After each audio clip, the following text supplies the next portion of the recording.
అందరికీ నమస్కారం అండి. రాష్ట్ర వ్యాప్తంగా 3 రోజుల పాటు భారీ వర్షాలు పడే అవకాశం ఉన్నట్లు వాతావరణ కేంద్రం హెచ్చరించింది. బంగాళాఖాతంలోని అల్పపీడనం నేడు వాయుగుండంగా మారనుంది. దీని ప్రభావంతో బుధవారం వరకు ఆయా ప్రాంతాల్లో భారీ వర్షాలు పడనున్నట్లు వాతావరణ కేంద్రం అయితే స్పష్టం చేసింది.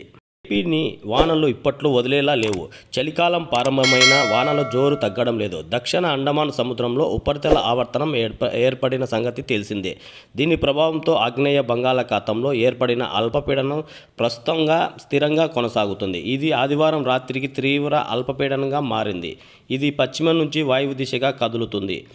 క్రమంగా బలపడుతూ దక్షిణ బంగాళాఖాతంలో సోమవారం నాటికి వాయుగుండంగా మారనున్నట్లు విశాఖ వాతావరణ కేంద్రం పేర్కొంది. దీని ప్రభావంతో తుఫాను సంభవించే అవకాశం ఉన్నట్లు హెచ్చరికలు జారీ చేసింది.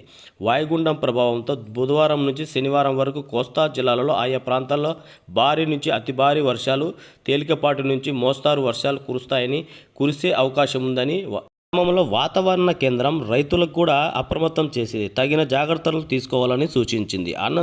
అనంతరం ఇది వాయువు దిశగా కదులుతూ బుధవారం సాయంత్రానికి తమిళనాడు నుంచి శ్రీలంక తీరాల వైపు వెళ్లనుంది. అక్కడ శ్రీలంక సమీపంలో తీరం దాటే సూచనలు ఉన్నాయని వాతావరణ కేంద్రం వెల్లడించింది. ఇక వాయుగుండం ప్రభావంతో దక్షిణ కోస్తా జిల్లాలో సోమవారం నుంచి వర్షాలు కురుస్తాయని, మరికొన్ని ప్రాంతాల్లో తేలికపాటు నుంచి మోస్తారు వర్షాలు కురుస్తాయని తెలిసింది.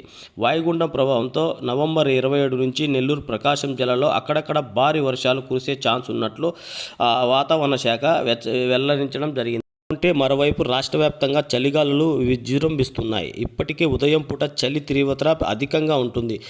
ముందు ఎప్పుడు లేని విధంగా కనిష్ట ఉష్ణోగ్రతలు నమోదవుతున్నాయి. రానున్న రోజుల్లో చలి మరింత పెరిగే అవకాశం ఉన్నట్లు వాతావరణ కేంద్రం హెచ్చరించింది. అటు తెలంగాణలో కూడా అతి భారీగా చలిగాలులు వీస్తున్నాయి.